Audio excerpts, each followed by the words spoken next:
I'm gonna go to war for you fucking guys. Yeah. So, UFC 312 just concluded, and let me tell you, it was an absolute bloodbath.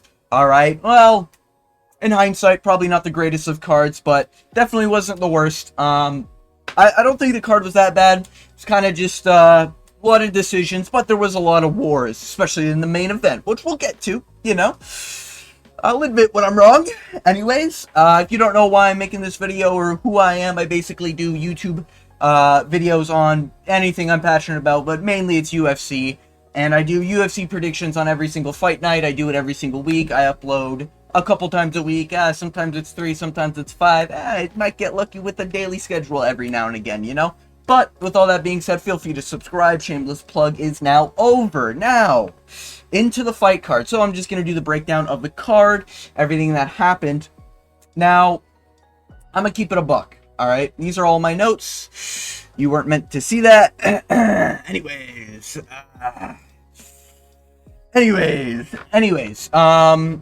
yeah, those are the notes I took down while watching the fight. Yeah, so I didn't do too well, I'll be honest. First negative card, 5 and 6. You know what? There was a canceled fight anyways. I shouldn't have picked a short notice fight that showed up. God fucking damn it, I would have been at least even, but this is our first negative card, so take that with whatever you will. Moving on to the breakdowns. Quillin Salkid. As always, I'm going to leave the final score in the bottom right-hand corner, so if you want to skip to the end, be my guest. Anyways, Quillin Salkid versus Anshul Diabli, you know. I don't fucking know this guy, you know. The best prospect in India, you know. He's not that good, you know. If you picked Anshul Diabli, I feel bad for you. And you know what? Maybe it shows something. Maybe it shows that the people who picked Anshul Diabli are not racist. You know, maybe they're hopeful of the lesser known countries of the world in the MMA region, or MMA sport, I guess we'll call it. But Quillin Salkid did just do a 1-2 down the pipe and kind of laid out Anshul Diabli. Now, some people called early stoppage, and I'll tell you right now. Sorry. Ooh. Anyways, I'll tell you right now. I don't think it was an early stoppage. Now, you can't get hit by a strike, and as you're falling down, your head bounces off the canvas. In my opinion, if you are that out of it, that you can't control where your head goes, and you're falling that fast down to the ground, and your head bounces off the ground, and you start shelling up, that's kind of grounds for stoppage, you know? It kind of just shows that, like, you're not really all there, you know? And especially in the first 20 seconds, I get why they cut it. Most of the fights had a similar incident happen, but they didn't stop the fight. So there's a good case that this was the most racist card that the UFC has ever presented. But that's based as fuck, to be honest with you, so I don't even care that much, you know? And to be honest, Anshul Diabli's record's padded anyways. The guy's kind of dog shit anyways. There's no real good fighters out of there anyways. It doesn't really... Like, we're not losing anything here, guys. You know? Like, I get it. Kind of an early stoppage. I get it. But it is just like Anshul Diabli, you know. We just don't need him, you know? It's not because of where he's from. It's just because he doesn't do anything for the sport. You know what I mean? Like, there's nothing of his game that's like, oh, he's a Dagestan wrestler, you know? It's kind of just, it's Anshul Diabli, you know? He got fucked up. He lost. Quillin Salkid was probably going to beat the living shit out of him after that anyways, after he dropped them, and they promptly stopped the fight. But, yeah. Anyways, moving on to Jonathan. Jonathan versus Kevin Jusay. I got this one wrong. I picked Kevin Jusay. I thought Kevin Jusay was at least, like, smart, you know? I thought he had more than one brain cell in his brain, and I thought he'd actually start going with the pressure. But, as we now know, guys, look how tough Kevin Jusay is, you know? Brian Battle dusted him up in 2. You know? How good is Brian Battle, guys? Come on. It took Jonathan Midcliffe fucking 3 rounds and barely got a decision off Kevin Jusay, guys. How good is Brian Battle? Anyways. Yeah. Jonathan looked really good in this fight. He looked like an elite kickboxer. You know, everything, like his body kicks, sick. He looks like the Jonathan Martinez for welterweight, if you will. You know, Kevin Jusay, I don't want to say it, but it's like so obviously there. He trains at, what is it, City Kickboxing. It's the same gym as, what's his face? Israel Adesanya. Almost forgot his name somehow. Along with Blood Diamond, who got cut, you know, and a few other names there. But like the problem is that when you go to a gym and everyone's losing, it's kind of like, like when a prospect's got a fight coming up and your coaches are all coming off losses, the guys you're training with are all coming off losses.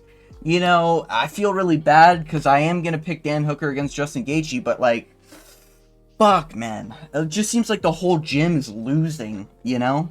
And it's just all going downhill, you know? Losing streak, not just losing streaks, you know? And that's the problem here. So, yeah, Kevin Jusay, I think, is kind of suffering from that because you can kind of tell he didn't. It's almost like he didn't know what to do, and he was just getting kicked and outboxed, or not even outboxed, to be honest. He was just getting outkicked, literally, like leg kicks into body kicks into head kicks. There wasn't even a whole lot of leg kicks. It was mainly the body kicks. Yeah, Jonathan Midcliffe, I can't do these fucking names, bro. Even these, Mikhalif. I think I said that properly. Anyways.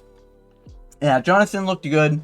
Excited to see where he goes. You know, I picked Kevin Jusay because I thought he had brain cells. Turns out there's none left in there. Now, moving on. Brian Battle was so good. He ended up removing all the brain cells from Kevin Jusay's brain. Anyways, moving on. Wrong Jew, as we swiftly found out, he might have been the right Jew, if you know what I mean. Anyways, yeah, I think I picked Cody. Right. You know, guys, this fight was short notice, you know, didn't see it in my prediction video, so, you know, I'm not counting it, therefore I went 5-5. No, I put in, don't check the description. No, I did put in the description that I picked Cody Steely.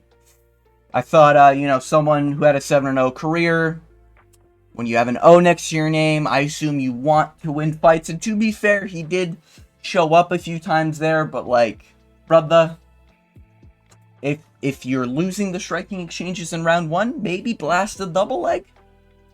You know, if you're a decent wrestler or an MMA fighter at all, there, Buster. But no, Cody Steely kind of shit the bed as the rounds went on. It's just Wrong Jew was just the right Jew, and he just got it done. You know what I mean? Like, he was just quicker. He was just stronger, I guess. Like, he was wobbling Cody Steely a lot more as the rounds went on, especially in round 2 and 3. I think I wrote something down here. Oh yeah, they were trying to do like this was almost like a Great Value no name brand or whatever the fucking Americans have that are just like the shit version of brands that don't have names type of food. Yeah, they kind of had like a budget cut version of a Max Holloway moment. At least Wrong Jew did.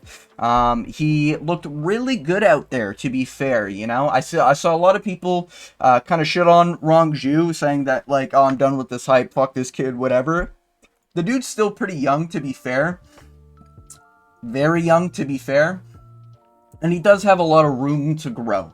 You know, and he looked really good out there, you know, like he looked like an experienced vet out there compared to Cody Steely looking like he was just trying to overhand rights, or overhand lefts, either or, to be honest with you, the whole time. Anyways, moving on to the prelims because of that canceled fight with I'm not even going to attempt to pronounce that other guy's name. Anyways, moving on to Colby Thickness versus Alexandre Topuria. Now, Colby is good.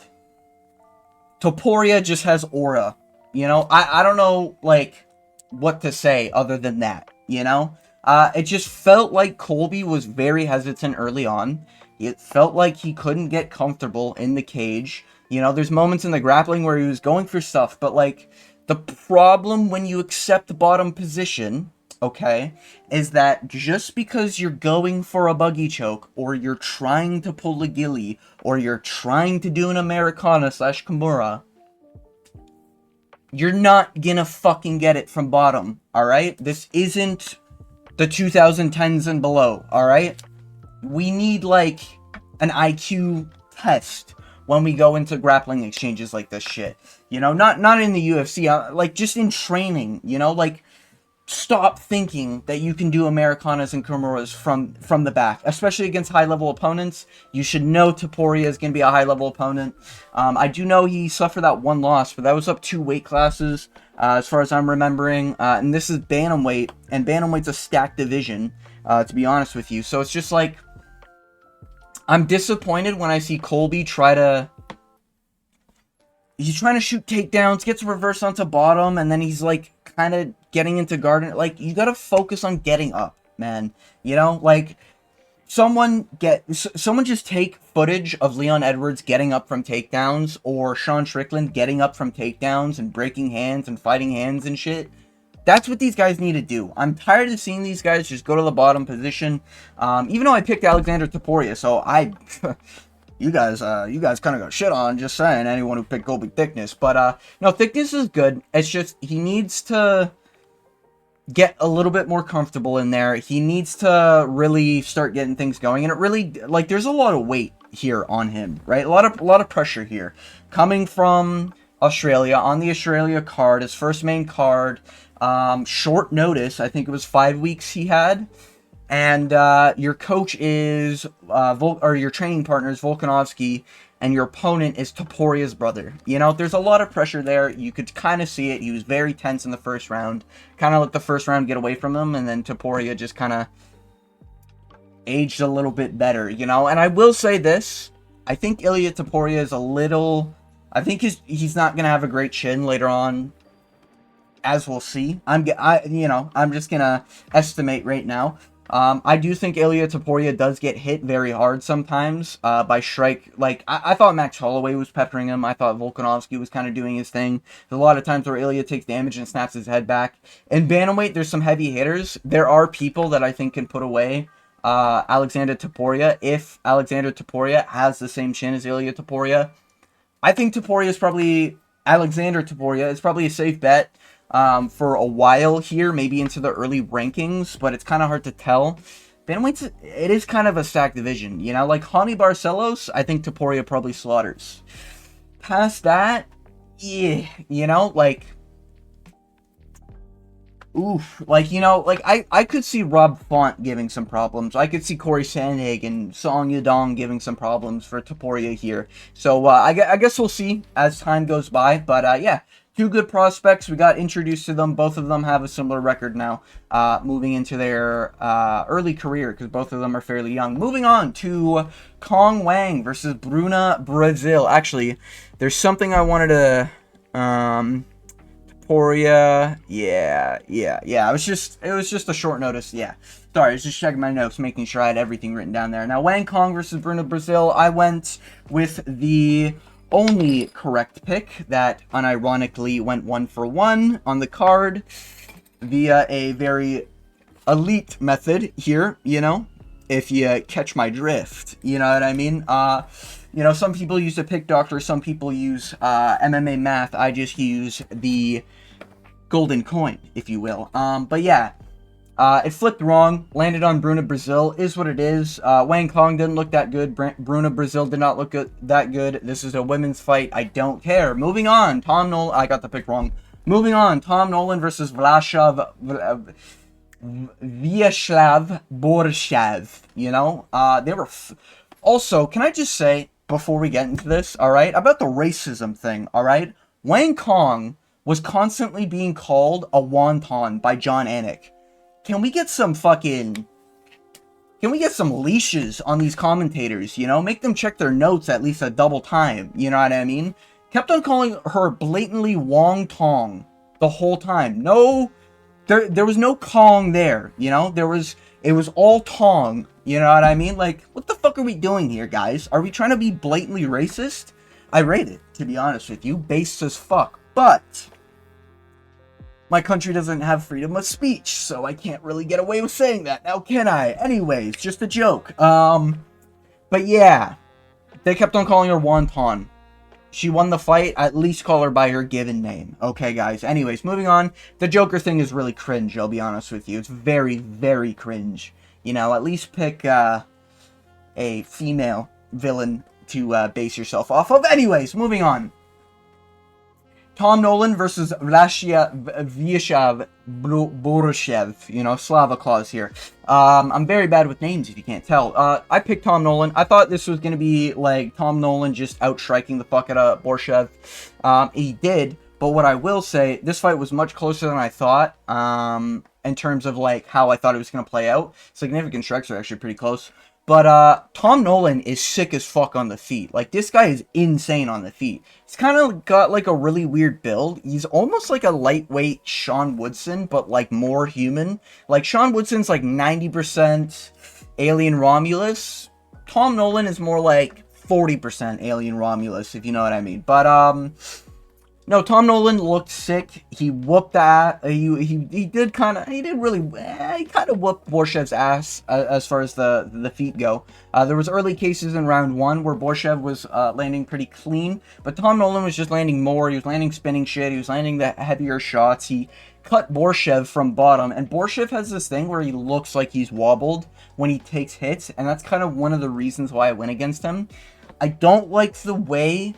Like, if a fighter takes hits and they look wobbly because they're doing head movement, I don't like seeing that. Because if a judge sees that, these judges are, like, brain-dead fucking idiots, you know? Dumber than Kevin Jusay. You know, they have less brain cells than Kevin Jusay. And that's concerning, you know what I mean? So, I think Borshev, he needs to make it look more obvious that he's not being affected by it. But, yeah, great fight. Tom Nolan won. Sick fight, decision fight, so in hindsight this card's gonna look like shit, but I thought it was a pretty good fight. Anyways, moving on, we had Jack Jenkins versus Gabriel Santos. I picked Jack Jenkins. The reason was because, wait, was this the fight I was thinking of? Yeah, Tom, yeah, that was pretty much, yeah, I covered that pretty well. Jack Jenkins, yeah. Just disappointed, to be honest. Not disappointed, kind of. But Gabriel Santos probably looked the best he's ever looked in a fight, and that was with him getting dropped in round 1. Jack Jenkins landed really clean in round 1, almost finished the fight, kind of fumbled it, then put himself into a tricky position, almost getting choked out, and he was able to escape. That was a pretty sick escape, but I think at that point, it kind of shifted the tone. Jack Jenkins looked pretty gassed after round 1, and Gabriel Santos kind of just took control. Round 2, I think he had like 3 to 4 minutes of control time, and round 3 was looking like it until he latched up that submission there at the end, where Jack Jenkins just basically had to tap because, you know, he was getting fucking choked out.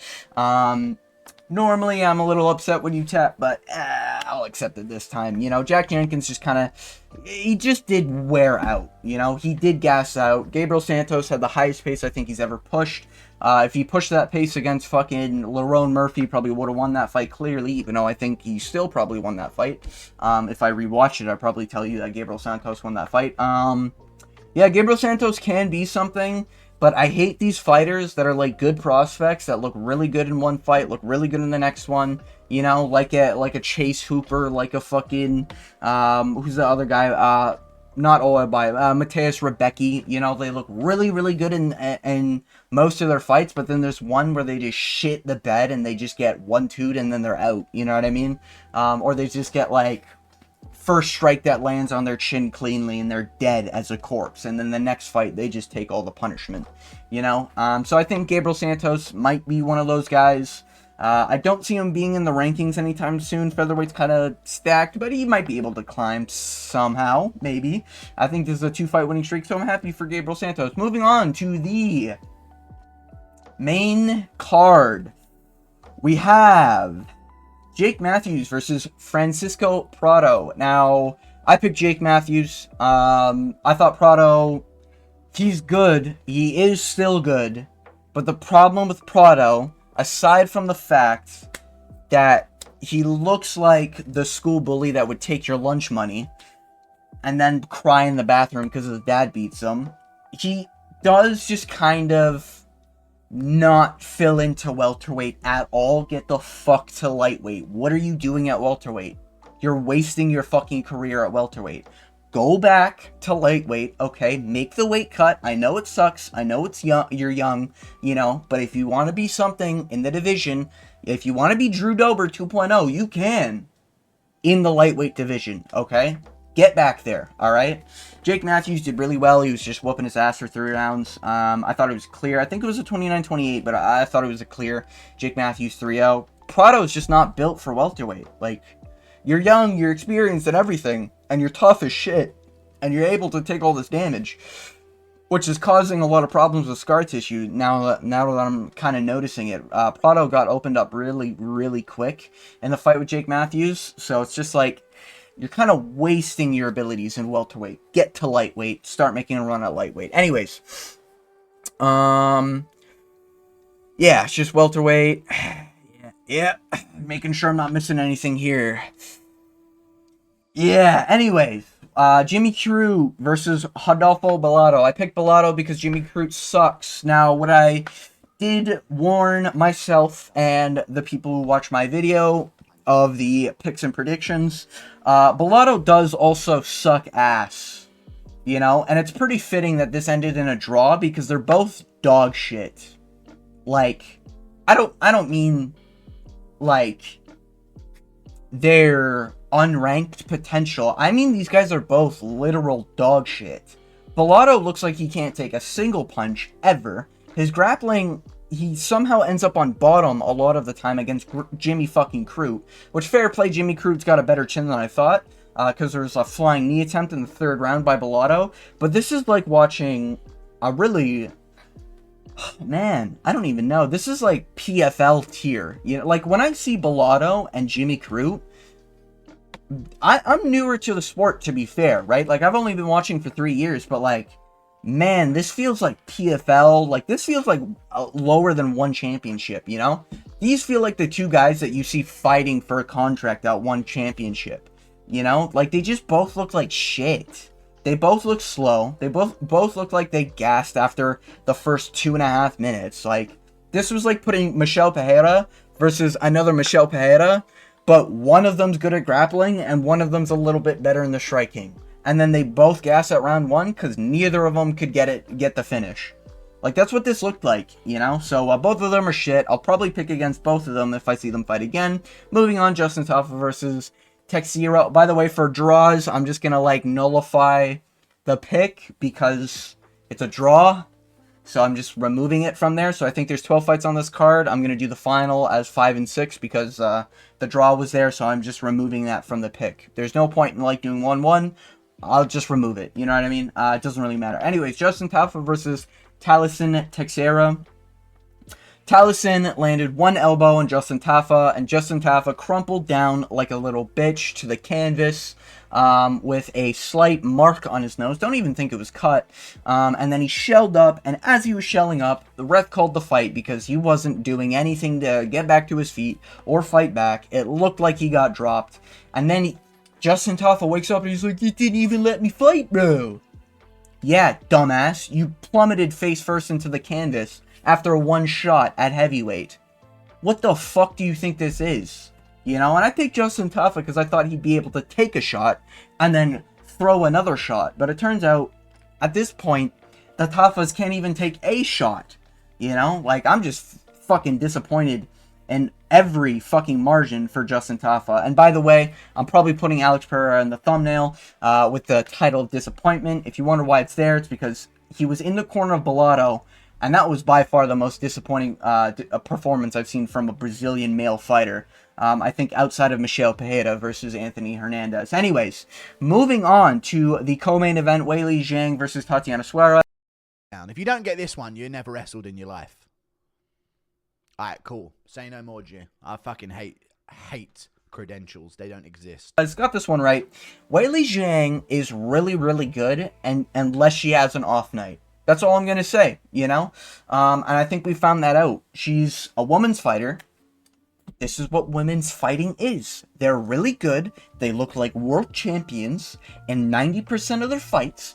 And then the other 10%, they look like horsecock and they're about to get beat down within the next 3 seconds. Alright? They can't get a takedown. They can't fucking strike to save their life. And they're getting wobbled by jabs. That's what they look like 10% of the time. Weili Zhang had that performance against Nunes. Not Nunes. Not Amanda Nunes. Who the fuck am I thinking of? The bald one. Who's the bald one? Now this is fucking pissing me off. What's her name? Really? She only fought... God damn, she doesn't fight, eh? Jesus Christ. Carla Esparza. Who am I thinking? Rose Namajunas. It was the Namajunas, not Nunes, you know? I get the S's mixed up, I guess. But, yeah, Weili Zhang. Really? There we go. Weili Zhang got it done. Basically beat her to the punch in the final 3 rounds. First round looked pretty good for Suarez. And then after round 1, it was just Weili Zhang taking over. Suarez looked like a toddler trying to get takedowns. I understand her story. It would have been a sick story if she won. This is women's MMA. Nothing can be fun. Nothing can be great for their sport. It's women's MMA. Their GOAT is Amanda fucking Nunes. Alright? Claims to be Canadian. So, you know what? I'll take the GOAT status, you know? I'll take the GOAT status for my country. It is what it is, you know? But yeah, that's what we're looking at here, you know? Yeah. Weili Zhang just looks more man than Tatiana Suarez, so the one that looks more like a woman loses. I guess except for the handsome Squidward face she has. Anyways, moving on, we have Dricus du Plessis versus Sean Strickland. Now, I know I got this one wrong. I'm still happy with the performance from Dricus du Plessis. He looked fresh. He looked like... He almost looked like the perfect form of his sort of style. Of being like very... Looks like shit, but is really good, you know? And I've always kind of liked Dricus du Plessis. I think I even made the breakdown when I was making the breakdown. I like both guys. You know, and I did have nightmares that Dricus du Plessis won a unanimous decision. I think this time I'm always going to go with my nightmares from every time I get them put into my head after thinking about UFC too long, because I'm just a UFC addict. I inject this shit into my veins. Anyways, obviously, don't do drugs. Drugs are bad for you. When I say inject into the veins, it's just hypothetical in terms of UFC content. Anyways, yeah, Dricus du Plessis got it done. I'm happy Dricus du Plessis got it done. He made it clear. It was an easy 5... Not an easy, but it was a really good 5-0. Sean Strickland clearly had staph infection, guys, you know? And I changed my pick last minute, guys. You know, because of the staph infection. No, I'll own up to it. You know, I picked Sean Strickland. I even doubled down because I made the video before we knew he had staph infection, which for sure he had staph infection. However, seeing that performance, if there is ever a trilogy, I'm picking Dricus du Plessis. I think he did find out what Strickland's game was, and I think almost every single time they fight, it'll be a decision, and every single time it'll be a coin flip as long as both fighters are healthy. However, Sean Strickland can replace Whittaker's role. I think you do Sean Strickland, Robert Whittaker. I think that'd be a sick fight. I think Robert Whittaker deserves like another shot at the title off a 2-fight winning streak, given how much he's done for the UFC, taking Ikram Aliskerov as a short notice opponent, and then also taking Khamzat Chimaev, I think 3 times after 2 cancellations, and just having his fucking teeth get caved in because it was about to happen, and it happened in the cage, I guess. But yeah, I do think, you know, it's going to be Khamzat Dricus du Plessis. I'll just talk about the fight, I guess. It was a pretty competitive fight, but Strickland was definitely down in every round, and this was almost the reverse of the first fight, where Strickland was up in every round, except for one. And I think in this fight, Dricus... Oh, yeah, I literally think this is a perfect flip of what happened the first time they fought. It was literally, Dricus du Plessis got outstruck 4 of the 5 rounds, right? And the one round that he outlanded him, I think was like it was a clear du Plessis round, but it was after the round where he caused arguably more damage by opening a cut over his head, right? In this fight, the same round, a different injury happened where Sean Strickland got his nose busted up, and then in the round after, Sean Strickland outlanded DDP. So it was literally like a flip of what happened the first time. You know, you could definitely tell Strickland was definitely affected by the staph infection. However, he didn't get KO'd, and you know what? My mental is saved because he did not get KO'd. I was expecting him to, not expecting him, sorry. I was kind of worried he might get flatline KO'd because of the staph infection, and that worry skyrocketed as soon as he got his nose busted up in round 3. However, I do think it was kind of Giga Chad of Sean Strickland to go another 2 rounds with a fucked up nose, and really, he didn't stand on business enough, but he did do it. You know what I mean? Like, moments near the end of round 5, he was definitely trying to throw to get the KO, but like, there needs to be something more in Strickland's game. Jabs and teeps work on every opponent, but if you have a health condition, Strickland, and you need to make it fucking clear, we need a flying knee, you know? We need uppercuts where Dricus is fucking safely just dipping his head every time he throws, you know, because he lands, right? And Dricus du Plessis got fucking iron as a head. So does Strickland, to be fair. And I do think Dricus du Plessis is going to slaughter the rest of these middleweights, including Khamzat Chimaev. But this was kind of like a slow-paced fight, and it was very, like, Dricus... It felt like Dricus knew he was up in rounds, so he wasn't really too concerned with going for the finish. And this time around, I think the stats are going to be way different for, like, who was pushing a pace. Because I think Strickland... I don't think he outpaced Dricus du Plessis, but I think it was close. Like, I think it was, like, 25-minute fight. I'd argue maybe 11 minutes of like, pushing the pace for Strickland. You know, at times he was even initiating a clinch, which was a little interesting. Dricus du Plessis had that one takedown. Strickland instantly got up. One thing that I like about Strickland still, though, even though he did lose, you can tell even with stipulations, Strickland will still fight. He's not going to quit on himself. And you know what? That's something a Strickland fan like myself can wear on his chest and keep going with, you know? He won't... I was really worried he might quit because of getting highlighted and all that other shit. You know, I was really worried that because of a staph infection, he might just quit in one of the rounds, and that's when he gets flatlined. Or because he's down rounds, and he knows he's down rounds, and his corner's telling him that he's down rounds, that he might just throw away the fight. You know, I was worried that might happen. But when he broke his nose, he literally was backing up. Literally was backing up, trying to readjust his nose to make sure he could breathe properly, to then get back to working with Dricus du Plessis, you know? Was definitely more of a sparring match than it was like a title shit fight, but it was sick to see, you know? I enjoyed the fight. People are probably going to call it boring, but Dricus du Plessis did what he needed to do, and he clearly beat Strickland. I don't think Dricus will ever lose a decision because he does fight like he's trying to kill his opponent. I think Sean Strickland is the only guy that can really beat DDP. At middleweight. You know, Pereira is not making middleweight again. That's never going to happen. Yuri, I don't think would ever do middleweights. I hope. But it might be possible, but I don't think he should. But yeah. Dricus du Plessis gets it done. Happy for the champ.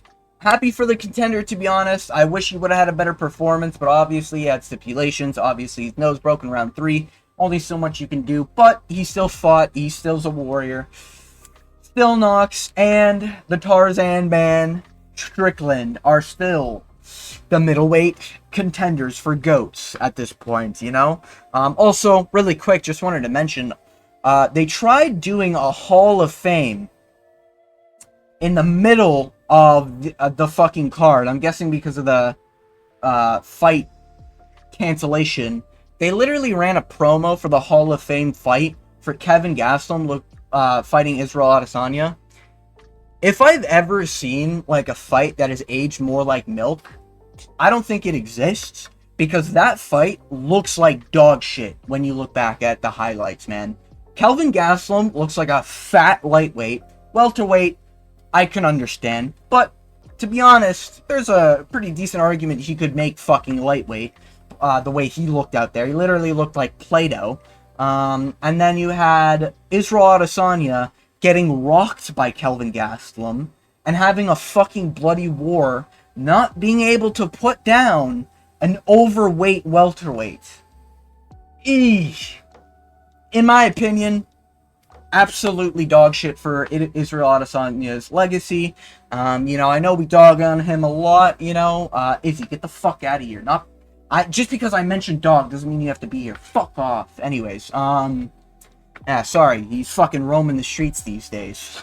Hide your dogs, alright? That's what I'm gonna tell you. Fucking bastards creeping in my basement. That's where I dwell. Anyways, fucking doggy diddler. Anyways, yeah. It's a good card. I like the card. Excited to do the rest of the fight predictions. This is the first one I got negative, of course. I probably have the numbers down in the bottom right-hand corner. But if you made it to the end of this video, I want to thank you for watching. And as always, I hope you have a good day.